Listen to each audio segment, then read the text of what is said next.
Vayamos a desarrollar entonces esos métodos. Después de todos estos comentarios, voy a darle un poquito más de zoom porque esto me parece que no se ve mucho en dispositivos móviles.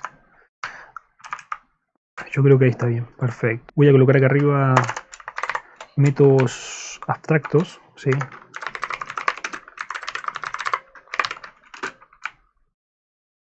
Y esto lo voy a copiar y voy a colocar debajo de esto métodos por defectos, ¿sí? Default. Inicio un comentario. Buenísimo. Hemos visto cómo declarar los métodos por defecto, ¿sí? En este caso yo voy a declararlo público. Acordate la parte de modificadores de acceso. No te confundas, bueno, ahora te lo voy a decir para. Entonces, public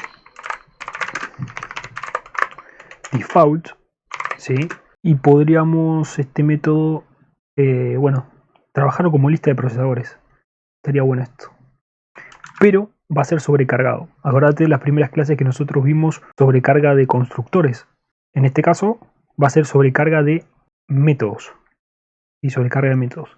Que no quise tocar la parte de sobrecarga de métodos porque vamos a trabajarlo después con la parte de polimorfismo.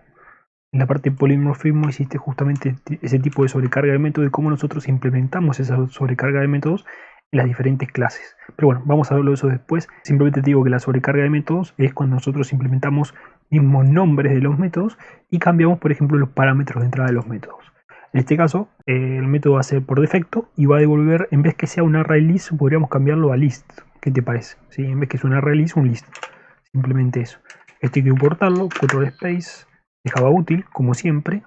Y acá surge el error justamente porque tenemos que definir el parámetro de entrada que queremos hacer uso para ese método, porque si no estamos haciendo sobreescribiendo el mismo método. Bueno, mejor dicho, necesitamos implementar lo que es el cuerpo del método. Cuerpo del método ya sabemos que es lo que está dentro del paréntesis.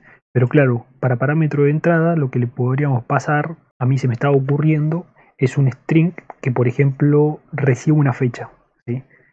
O sea, deberíamos implementarlo con un local date y de esa forma trabajar todo el formato de fecha, pero vamos a hacerlo de forma más sencilla con un string que reciba, por ejemplo, una fecha de entrada.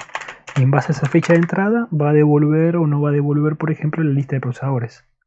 Se me ocurre. O podríamos almacenar la fecha. También sería viable almacenar la fecha dentro del array, pero ¿qué pasa? El array va a esperar solamente un generic de tipo procesador. Entonces para poder agregar esa fecha deberíamos sacar lo que es el generic. Pero bueno, deberíamos trabajar con el generic de tipo string y hacer un formato de conversión para pasar lo que son los procesadores a string. Pero bueno, va a ser un poco más complejo. Simplemente vamos a dejarlo así, ya se me estaba ocurriendo hace un ratito cómo lo podríamos hacer. Simplemente lo que vamos a hacer es devolver una lista de procesadores.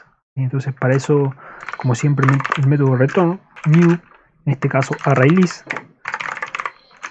Ojo, no te confundas con el list de la interfaz list. Tenemos que trabajar con ArrayList porque está directamente relacionado a eso. Entonces siempre tenemos que crear un constructor de la clase ArrayList. En este caso devolvemos una lista de procesadores y la vamos a llamar lista procesadores, ¿sí? Sin más. Simplemente eso, para que no nos joda lo que es el cuerpo del método. Tenemos que pasarle esos paréntesis y sacarle lista de procesadores, porque no estamos haciendo referencia en este caso, simplemente estamos creando una ArrayList dentro de lo que es el método y ahí quedaría.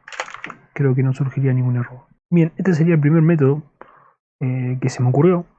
Podemos crear otro método más, que en vez que pida, por ejemplo, la fecha solamente, que pida, por ejemplo, la hora. Estaría bueno eso.